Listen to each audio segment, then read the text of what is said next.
Hello students, नमस्कार। एक बार फिर से आप लोगों का वेलकम करते हैं आपके अपने YouTube channel success study point पे।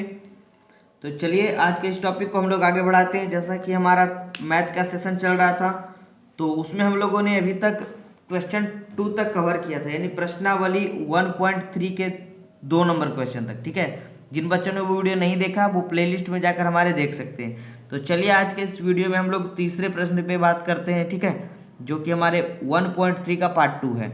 तो देखिए इसमें हमारा ये प्रश्न अगला है, कह रहा है सिद्ध कीजिए कि 1/√2 एक कैसी संख्या है? अपरिमेय संख्या। तो जैसे हम लोगों ने पीछे वाले प्रश्नों को हल किया था उसी प्रकार से इसको भी हल करेंगे। कैसे बनाया था हम लोगों ने? इसमें सबसे पहले लिखना है कि माना कि 1/√2 एक, देखिए हमसे प्रूव करने के लिए क्या कर रहा है? अपरिमेय। तो हम लोग इसके विपरीत यानी अपोजिट मान लेंगे। एक क्या है? परिमेय संख्या है। ठीक है, क्या मान लेंगे? 1/√2 एक कैसी संख्या है? परिमेय संख्या। तो हम लोग 1/√2 बराबर क्या लिख सकते हैं? P/Q, क्योंकि परिमेय संख्या P/Q के रूप में होती है। और पीछे याद करिए हमने कॉन्सेप्ट में लिखा था P/Q के बाद जहां P तथा Q सह अभाज्य पूर्णांक है तथा Q बराबर नोट 0 है। इतना तो हम लोगों ने कॉन्सेप्ट पढ़ा ही था। हम लोगों ने सहअभाज्य के बारे में भी अच्छे से पढ़ लिया था कि ये क्या होता है, कौन सी संख्या होती है। तो जिन बच्चों को दिक्कत हो रही है वो पीछे वाले वीडियो को देख लीजिएगा। ठीक है, तो चलिए यहाँ तक कोई दिक्कत नहीं। अब देखिए हम लोग कॉन्सेप्ट को आगे बढ़ाते हैं। यहाँ से देखिए हमारा क्रॉस मल्टीप्लिकेशन जब हम लोग इसको करेंगे इस तरह से क्रॉस मल्टीप्लिकेशन, तो ये हमारा क्या हो जाएगा? Q बराबर √2P। ठीक है, Q बराबर क्या होगा? √2P। अब हम लोग क्या करें? इसके पहले क्या किया था हम लोगों ने? दोनों तरफ वर्ग करने पर, दोनों तरफ वर्ग करेंगे, वर्ग करने पर।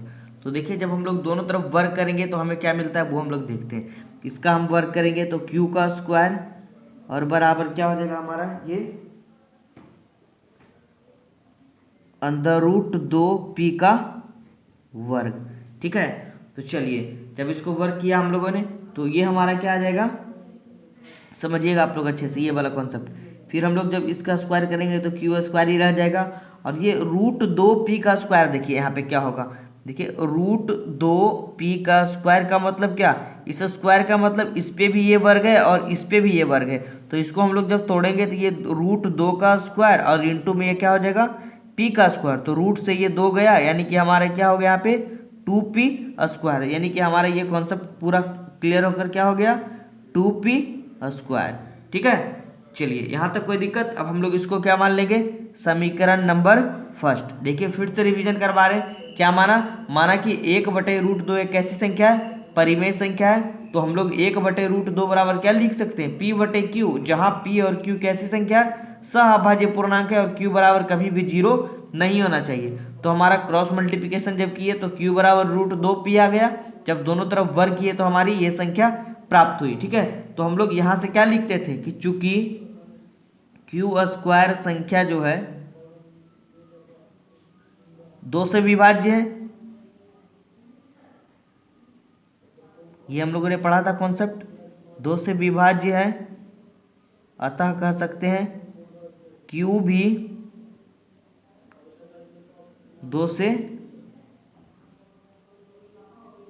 विभाज्य, दो भी Q भी 2 से विभाज्य होगा। ये हमारा क्या था? कथन नंबर, स्टेटमेंट नंबर फर्स्ट। ठीक है, चलिए अब हम लोग इसी को क्या माने थे इसके पहले वाले टॉपिक में? अब हम लोग इसी को मानते हैं, इस Q को ही मान लेते हैं। Q बराबर 2M, जहां M क्या था? M एक पूर्णांक है। ठीक है, यही वाला टॉपिक हम लोगों ने पीछे भी माना था। तो अब देखिए करना क्या है, इस Q बराबर 2m का मान जो है हम लोगों ने कहाँ रखा था, समीकरण 1 में। मान समीकरण 1 में रखने पर, तो हमारा समीकरण 1 क्या है, देखिए समीकरण 1 हमारा ये है कि Q स्क्वायर बराबर 2p स्क्वायर। तो Q स्क्वायर की जगह क्या रखेंगे, 2m स्क्वायर बराबर क्या हो जाएगा हमारा 2p स्क्वायर। ठीक है, तो ये देखिए 2m स्क्वायर का मतलब क्या, 4m स्क्वायर होगा, ये बराबर 2p स्क्वायर। ये 2 से यहाँ गया, 2 कट गया, तो हमारा ये क्या आ गया 2m स्क्वायर। चलिए और थोड़ा ऊपर कर लेते हैं। ठीक है, 2m स्क्वायर बराबर क्या बचा हमारा पी स्क्वायर। इसको जब हम लोग अच्छे से लिखेंगे सही से सीधा करके, तो पी स्क्वायर बराबर क्या लिखेंगे 2m स्क्वायर। फिर हमारा वही बात आ गई, देखिए यहाँ भी लिखेंगे, चूंकि पी स्क्वायर संख्या जो है 2 से विभाज्य है,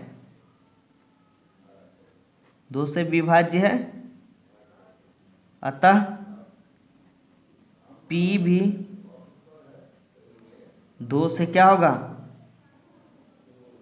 विभाज्य होगा। क्लियर है, इसे हम लोग क्या मानेंगे, स्टेटमेंट नंबर बी, यानी कथन नंबर बी। अब देखिए हमारा कथन ए और कथन बी से क्या आएगा, देखिए अब हम लोग नीचे लिखेंगे यहाँ कथन ए तथा कथन बी से P और Q दोनों का एक उभयनिष्ठ गुणनखंड क्या हो जाएगा, यहाँ पे 2 होगा।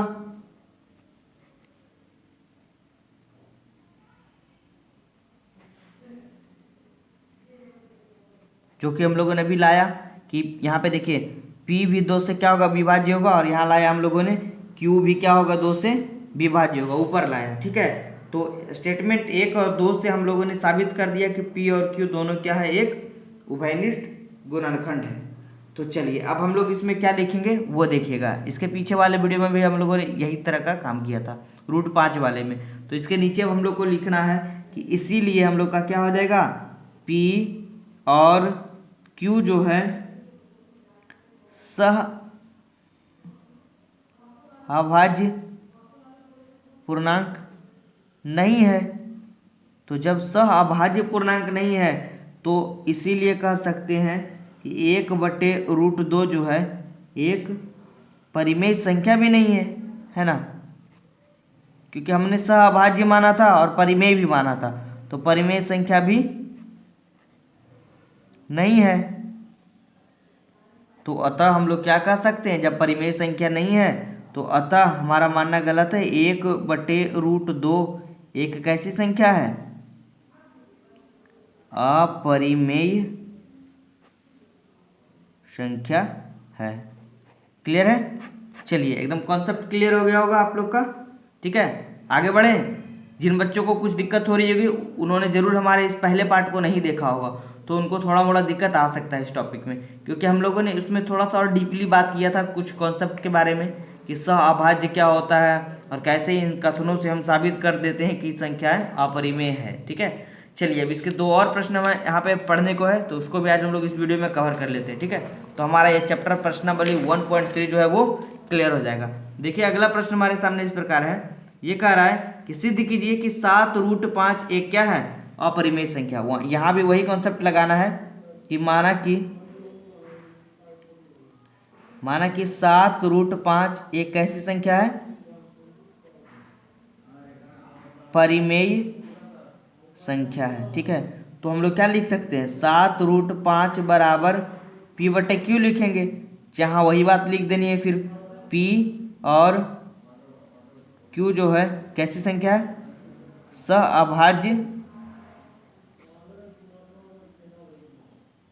पूर्णांक है। ये लैंग्वेज आपको हर एक क्वेश्चन में यही वाला लिखना है कि P और Q सह अभाज्य पूर्णांक है, जहाँ Q = 0, यानी कि Q बराबर कभी भी 0 नहीं हो। ठीक है, यहाँ तक कोई दिक्कत। चलिए अब हम लोग को देखिए यहाँ पे क्या करना है, ये देखिए हमारा दिख रहा है 7 यहाँ पे देखिए गुना में आप लोग को दिख रहा होगा, तो हम लोग इसको आगे लिख सकते हैं √5 बराबर P और बटे 7Q। ठीक है, ये देखिए ये गुना में था, इधर ले आया हम लोग का, इसको इधर ले आए तो √5 बराबर 7P बटे 7Q हो गया। अब हम लोग यहाँ पे लिखेंगे, देखिए समझिएगा अच्छे से, क्योंकि P और Q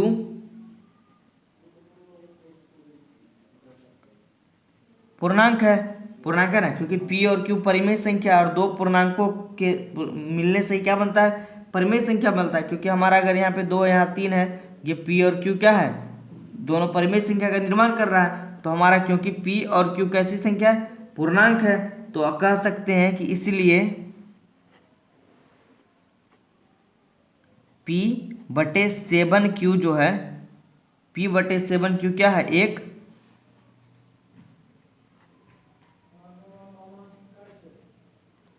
परिमेय संख्या होगी। ठीक है, क्योंकि अगर पूर्णांक है तो परिमेय संख्या भी होगी, क्योंकि देखिए हम लोगों ने भी माना था कि अगर ये परिमेय संख्या है तो यह क्या है, सहभाज्य पूर्णांक है। तो जब ये P बटे Q, P और Q पूर्णांक है तो इसीलिए इतना हमारा क्या है, परिमेय संख्या होगी। इसीलिए जब हम लोगों ने इसको ला दिया क्या, परिमेय संख्या, तो जब हमारा ये परिमेय संख्या, ये हमारा परिमेय संख्या, इसके हिसाब से जब ये बराबर है बीच में, तो ये भी हमारा क्या हो गया, परिमेय हो गया, हुआ कि नहीं। ठीक है, तो कह सकते हैं इसीलिए √5 भी एक क्या है, परिमेय संख्या होगी, जो कि सत्य नहीं है। क्योंकि अभी हम लोगों ने पीछे प्रूव्ड करा था 1 नंबर क्वेश्चन में कि √5 कैसी संख्या है, एक √5 एक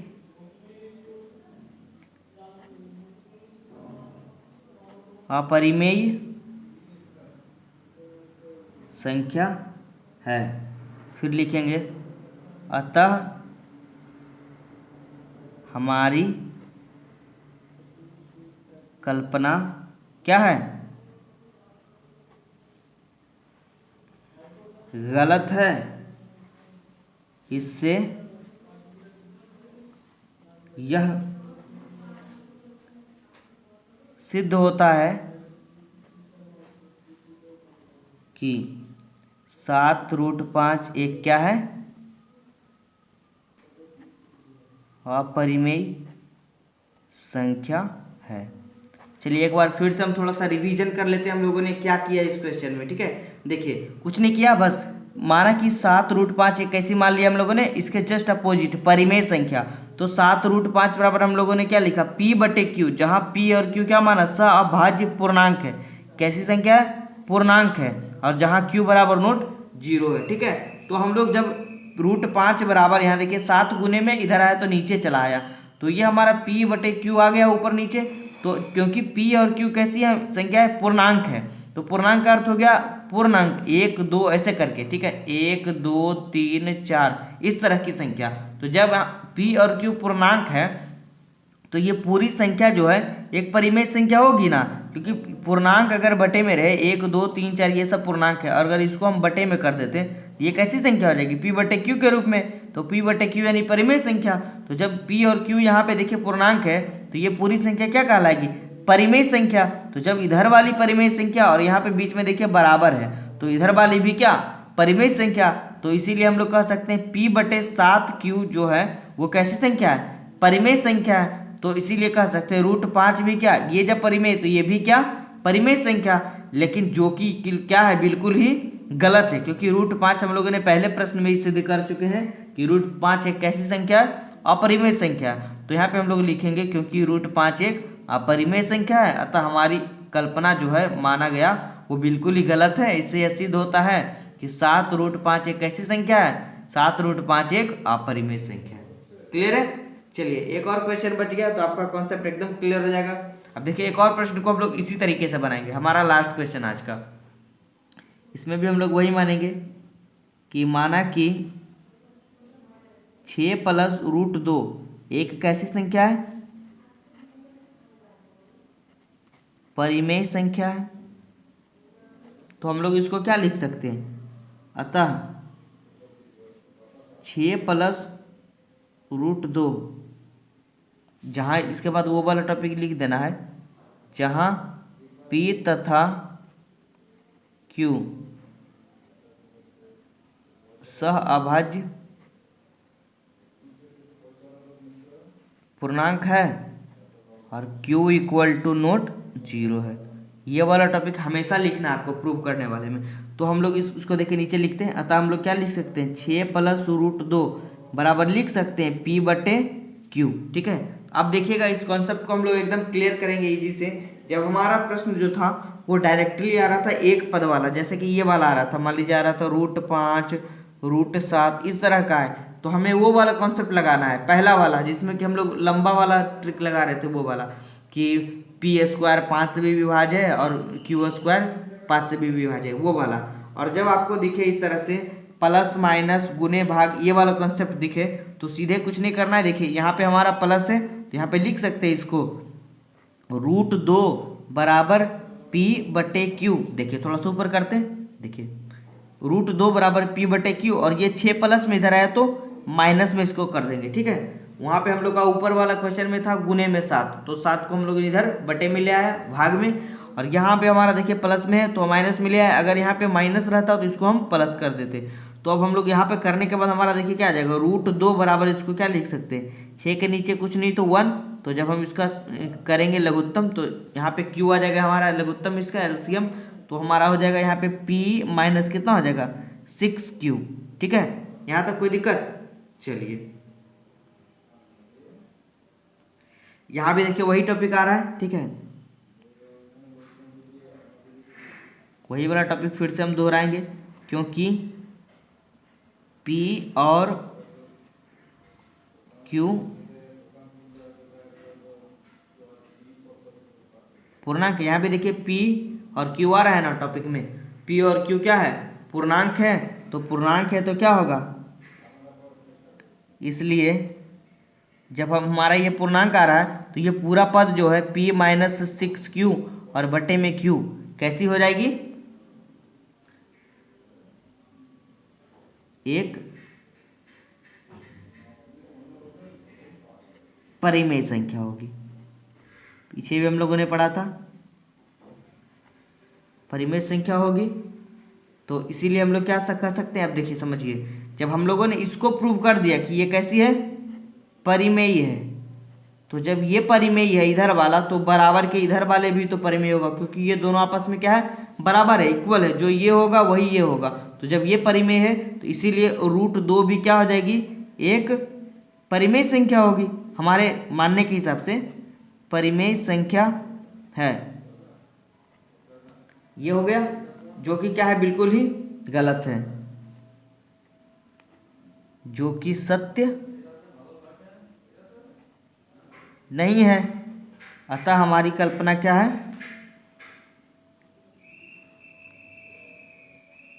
अतः हमारी कल्पना गलत है। अतः कितना इजी था ये, देखिए कॉन्सेप्ट एकदम क्लियर हो गया आपका। 6 + √2 कैसी संख्या है, एक अपरिमेय संख्या होगी। क्लियर है? तो जैसा ही आपका अगर कोई प्लस या माइनस वाला पद दिखे तो ये वाला आपको कॉन्सेप्ट लिखना है। और अगर आपका एक चीज़ डायरेक्ट वाला पूछ दे कि जैसे आपको ऐसे पूछे √5 √7 √8 सिर्फ सिंपल वाला एक एक टॉपिक वाला पूछे तो हम लोग का पहले क्वेश्चन के तरह हल करना है उसको। ठीक है, तो चलिए, मुझे उम्मीद है कि ये कॉन्सेप्ट आप लोग का एकदम क्लियर हो गया होगा। तो सारे बच्चे हमें कमेंट बॉक्स में लिख कर बताएंगे कि उनको ये सेशन कैसा लगा। ठीक है, तो thank you for watching this video. अगले वीडियो का इंतजार करिए जो कि हमारा चैप्टर 1.4 का होने वाला है। तो काफ़ी वो बेहद ही शानदार होने वाला है। ठीक है, बस बने रहिए, सक्सेस स्टडी पॉइंट को सपोर्ट करते रहिए।